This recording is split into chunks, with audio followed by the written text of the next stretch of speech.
You're on. Well, good evening, and thank you for joining us for our first parent advisory meeting of the year. We wanted to have a chance to get on tonight and kind of give everybody an overview of many processes and things going on in our building, as well as give you some information that are important for several academic situations as we move forward throughout the year. First of all, I want to tell everybody that I'm so pleased with how terrific our students have been throughout the entire year so far this year. They've done everything we've asked them to do as far as protocols and making sure that they stay safe and that their fellow students stay safe. Also, I would tell you that they've had a great attitude. They've been working hard in school, and at the same time, the teachers and our faculty have been just terrific as well. I couldn't be more pleased with the effort of the adults and the students in our building. And as we move forward throughout the year, we're going to continue to see production by our students as well as success.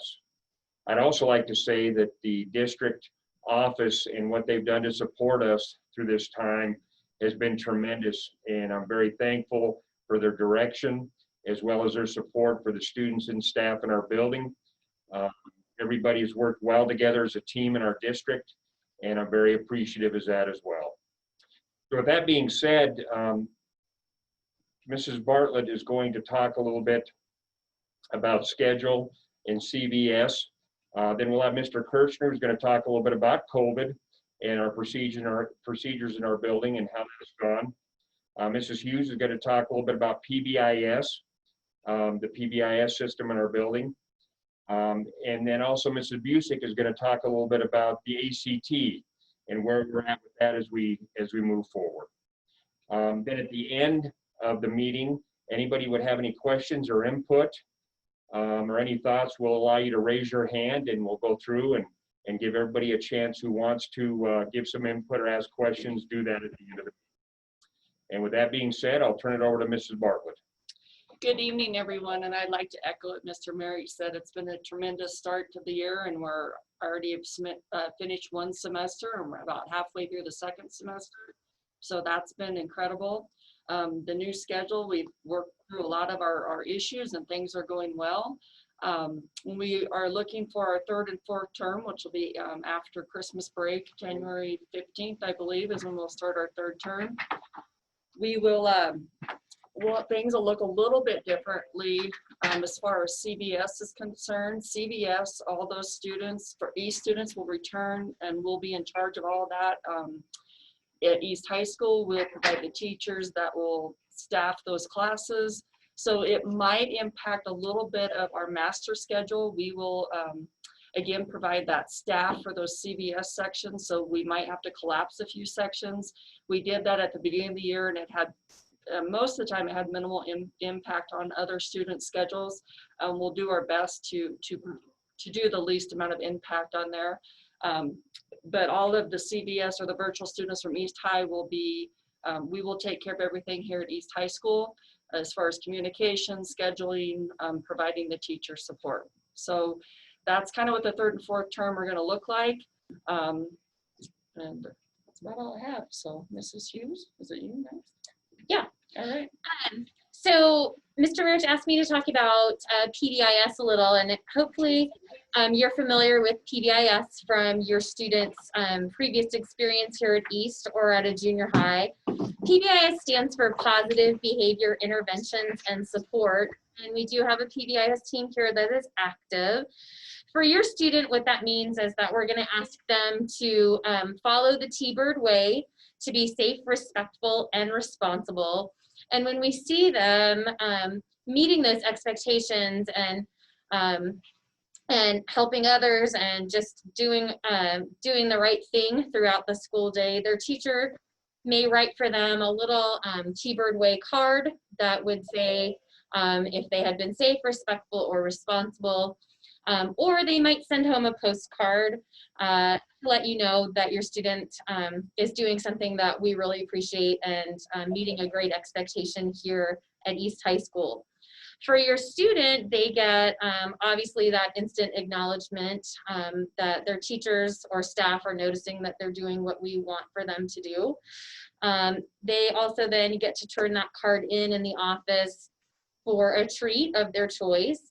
And then those cards get entered into a drawing for t-shirts, beanies, East apparel. So we've got some new things coming out. So if you will talk with your student about being safe, respectful, and responsible at home, that will support what we're doing here. But we want you to know that we're acknowledging kiddos that way. And we're also giving them frequent reminders on TBTV about those expectations. Our TBTV kids have done a great job of making some public service announcements to remind about expectations in the parking lot, getting to class on time, proper mask wearing, and those sorts of things. So we're just trying to encourage their positive behaviors, and we want to keep that rolling. If you've got any ideas to help us out with that, please feel free to give us a call or an email here at the school, and we'd be happy to consider those ideas. Thanks. Good evening, everybody. This is Mr. Kirshner. I'm the assistant principal for the Spirit office. And I just wanted to take a few moments to speak with you a little bit about COVID procedures in the building and where we're sort of at this school year with COVID. So we've continued our Smart Start plan, which is the plan that was developed by the school district and by East High School before school started. And all those protocols and procedures are still in place. So students still have their temperature screening when they enter the building. They still sanitize their hands when they enter the building. And then they sanitize their hands every time they enter a classroom. We're working hard to help them make sure that they wear their masks properly and that all students have a mask that covers their nose and their mouth. And they need reminders from time to time, but for the most part, students and staff are doing a great job wearing their mask properly and following the procedures. So we also continue to encourage students to be safe and engage in safe behavior, especially during the times when it's most tempting for them to maybe not socially distance or not wear their mask properly. And usually that happens during lunch or before school. And so we're working really hard with students to make sure that when they are seated at a table and eating and that they're unmasked, that they're at least 6 feet apart from the other students around them, and that they remask after they finish eating, and that they don't congregate in large groups or collect together in large groups. And again, that's sometimes a challenge for teenagers because they're so social and they just want to interact with their friends, and they need some reminders from time to time, but they're doing a great job. So if you could help us out by reminding your student to wear their mask properly and then to remask after they finish eating in the cafeteria, follow the social distancing guidelines, all of those things, we would greatly appreciate it. For the most part, they're doing a great job, and we'd like them to continue doing that. So as everyone's well aware, there's been an increase of cases in the community and as well within the school. But students are doing their part and staff are doing their part. And for the most part, we've minimized the spread as much as possible here at East High School. And that's in large part due to the efforts of students and staff and following the protocols and the procedures. So we continue to try to keep everybody as safe as we can, and we continue to enjoy having everybody in school in person because we know that it's best for kids to be in school and to learn in person. And so we'll do everything in our power to continue on with that. And so I'll turn it over at this time to Ms. Busick, and she'll speak a little bit about the ACT. Good evening, everybody. Good to see so many people on the meeting tonight. So I just want to go over some information for the juniors and just kind of talk about some information for the seniors too. So the juniors will be taking the ACT here at school on April 20th. And the test will be a paper test this year. We're not doing online testing this year. So the test will be April 20th here at school. We're anticipating that the juniors will be, or not the juniors, the sophomores will be taking the pre-ACT that day as well. We haven't confirmed, but it will probably be a half day that day. So the students will test and then they'll be released. But we will confirm that with admin and we'll get back to everybody as far as the schedule that day goes. I have a lot of resources as far as prep materials in my office. My office is right across from the main office. I'm in room 402. I've already spoken with a lot of the kids and they've already come and picked up a lot of those materials, which is good. But if anybody needs those resources, I'm available to help with that. And there are a lot of resources also posted on the East website on the T-Bird Success Center page, and that page can be located under the school resources block. And like I said, if any of the kids need help, I'm available to show them all those resources and help them walk through that process. The other thing that I wanted to mention also, and I talked to Mr. Marich about this today, we will be doing a lot of prep for the kids here at school, and we will get that schedule out as soon as we can get that arranged. That'll start sometime after the start of the third term, which will be in January, like Mrs. Bartlett mentioned, sometime after January 15th when we end the second term. And then for seniors, I just wanted to review, if you guys are interested in retaking the test, we have lots of test dates available at East.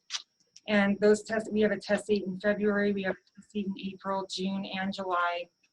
And if you guys are planning on going to UW or LCCC, you can take those tests all the way up through June, and you can still submit your test scores to both of those schools and any other school in Wyoming for that matter, because you have time to get your scores submitted all the way up until you activate your first Hathaway payment, which will be at the beginning of your fall term, which will be in the fall of 2021. So if you don't like your test score, then get with me. I can help you register to retake the test. You guys need to retake those tests so that you can get your top Hathaway dollars. We want you guys to get as much money as you can because you need that money to pay for school. It's expensive, so retake the test.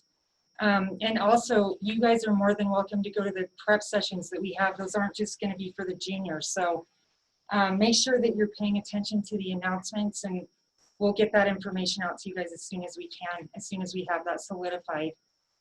Take advantage of all those resources so that you can get the top score that you're able to get, so you can get that money. You need that money for school. I'm around. If you guys need help, come find me. I'm in 402, like I said. And if you have any questions, you guys just let me know, and I can get with parents. I can set up meetings, whatever you guys need, just let me know. I'm here to help you.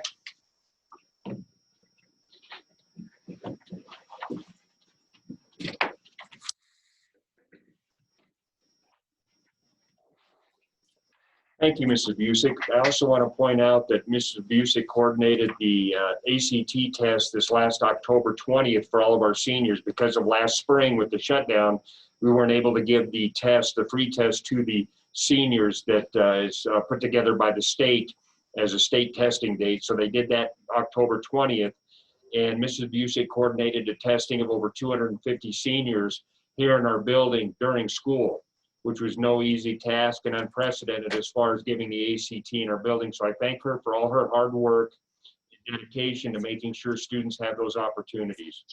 As I said earlier when we started the meeting, I couldn't be more proud of the East High School community and how everybody has handled the current situation. And I talked about how the students and the teachers have worked so hard to follow protocols and do what's right so that we can stay in school, because we understand the importance of that. But I also want to thank the entire community and all the parents for your support. People have been very patient with us, and we appreciate that because we need it. We understand that throughout this entire year, there's going to be some glitches and some hiccups as we move forward with everything that we do in the building, academically, as well as with processes. And people have been so patient and kind and working with us. And as parents, we know your students are doing well in school because of your support, and we so very much appreciate that. And I think Mr. Kirchner said that we're just glad to have all the students here, and they're glad to be here. And to this point, from my standpoint, it's been very successful. And as we continue to move forward, I know that it's going to continue to get better, and there's no doubt about that. And I know we covered a lot in a short period of time, Mrs. Bartlett, with the virtual school and a little bit with schedule, but mainly what's going on with virtual school. And Mrs. Bartlett is the registrar, as the associate principal and registrar in our building, has done a lot as far as processes with grades and in figuring out schedules for students in whether they're at East High School or CBS and what's happening there. So she's put in a tremendous amount of time in working with that process.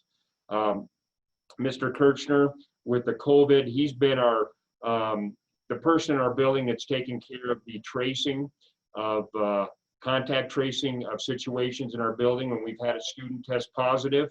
And he, again, a tremendous amount of work there, and he's just been outstanding in taking that on as well.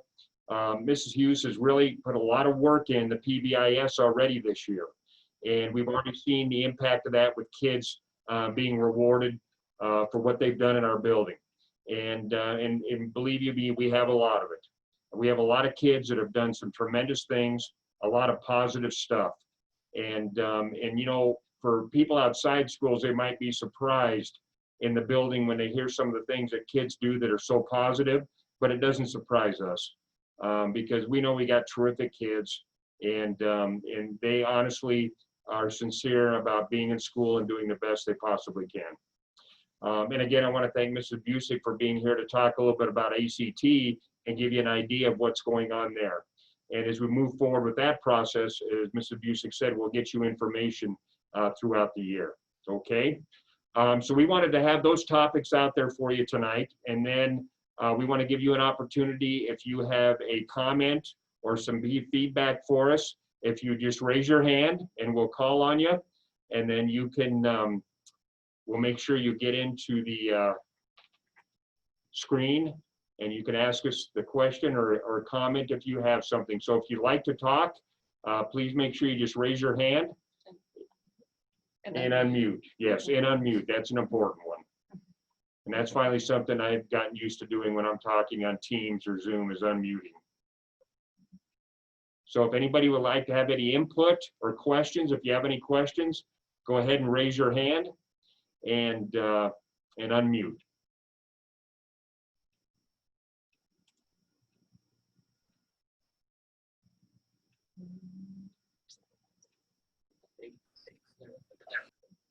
Is Liz? No. Do we have any? Anybody have any questions or comments or have anything they'd like to add to the meeting tonight?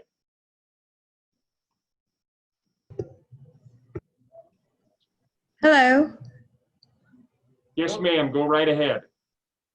I'm not real sure how to raise my hand. I clapped. That works. I tried. I just wanted to know about the distance learning and how are you offering that distance learning only for those who are in quarantine or sick, or is that something that I guess we don't really know if we'll ever just kind of go to something like that? And so obviously it sounds like we're not going to have any kind of shutdowns or anything like that. The kids are going to kind of, I know we don't really know for sure that the answer to that question, but we're just kind of wanting to know how that looks going forward. And what the distance learning is awesome, but we're just kind of I just want a picture of what that looks like. And when can you do the distance learning? Is it just for when you're sick or in quarantine? Is that really what that's for? Yes, the learning with Zoom throughout the district or distance learning, as you said, does happen if a student is quarantined, if they're isolated, they're quarantined, or if they're ill. So there's not necessarily a situation where it has to be COVID related, but if a student is ill, they can absolutely go to distance learning. That is correct. And it is a pretty good situation from the standpoint of it's good for the teacher as well as the student to get that opportunity the day of the teaching and when that happens. So yes, we are able to do that district-wide, and in our building, we are able to do that for those students. That is correct. Thank you. You're welcome. Shannon Beasley, you can go ahead and unmute yourself. Is there a limited number of times that the kids can do the distance learning if they are sick periodically throughout the year?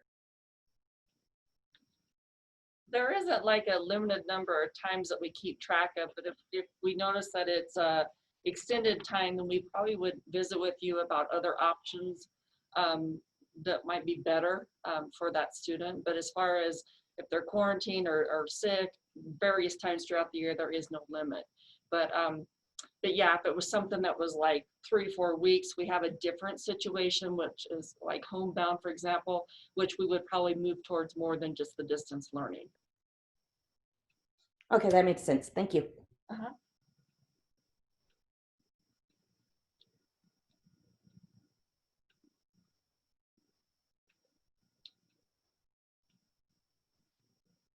Any other questions? Anybody have any questions or input for tonight's meeting?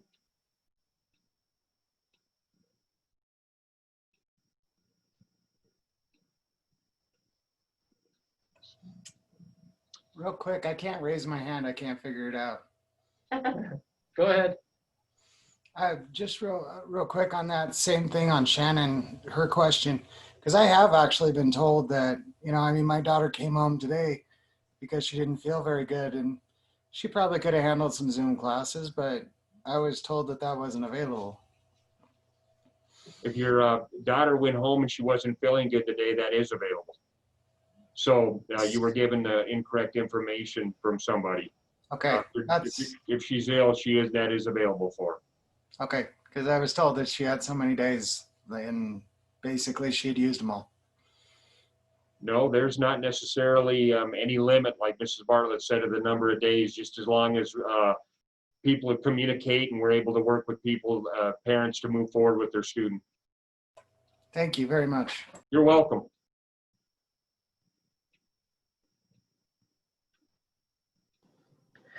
I have a question concerning COVID. And is there a set number of cases that the school district has where they will be shutting schools down?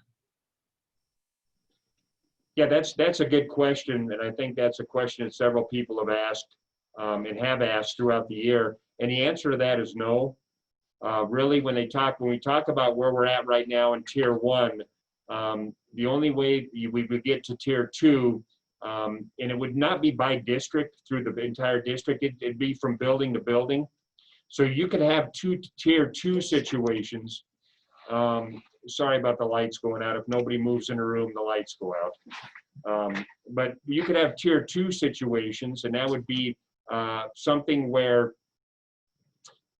in a building with the number of COVID cases or people missing for certain reasons, quarantine, where a classroom could go to Tier 2, a wing of a building, or a building. But at this point, there would be nothing district-wide, and there's no specific matrix for moving to Tier 2 in the district. Again, going back to the buildings, and that's really reliable on the principals, and I'll let Mrs. Bartlett talk a little bit about that because it was discussed today in a leadership meeting. Yeah, what was discussed today is as long as we can provide a safe environment and a quality education that we determine and we can cover classes, we would continue in Tier 1.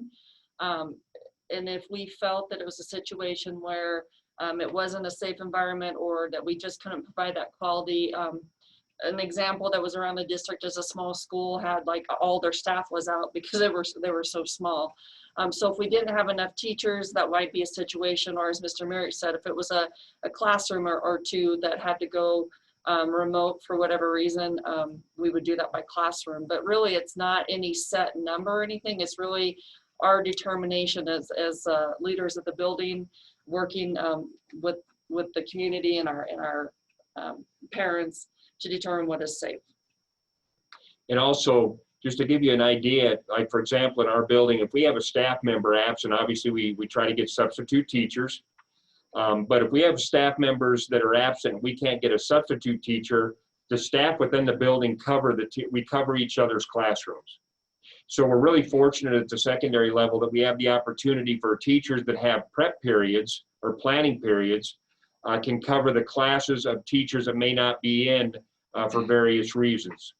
And so we're able to cover classes that way with current staff in our building, and our staff has been terrific as far as supporting one another and helping one another.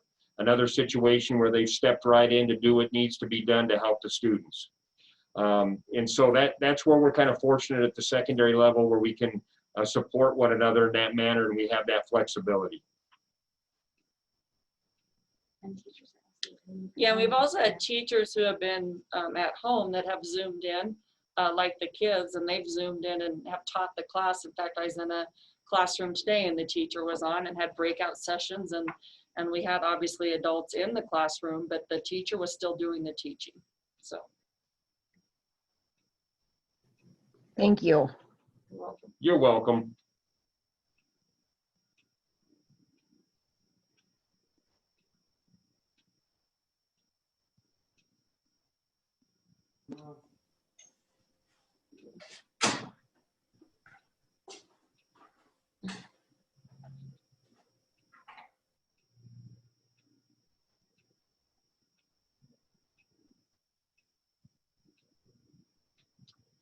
Well, I don't see any more questions or hands up. If there's no more questions or input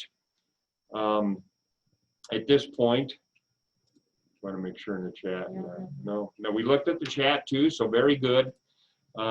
If there's no more questions or there's no more input, what I would encourage you as valuable members of the East High community, if you have any questions or concerns, or any input for anything, please don't hesitate to call East and talk to one of us.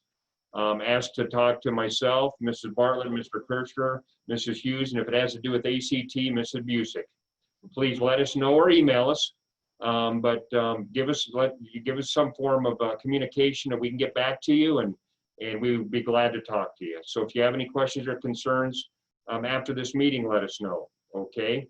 Otherwise, we just really appreciate you attending tonight's meeting and being part of the community and the support you give your student and our school. And with that being said, anybody have anything else? Oh, yeah. Just quickly, I just want to reiterate, if you are not aware, we have extended day to support students that runs from 3 o'clock to 4:30, Monday through Thursday. And then we are going to have tutoring over the break.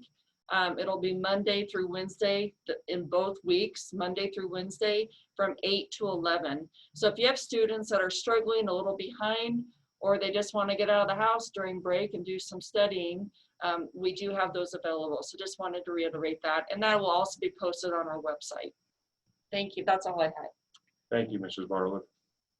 So with that being said, thanks so much for joining us this evening, and have a great rest of your evening. Thank you. Thank you. Good night.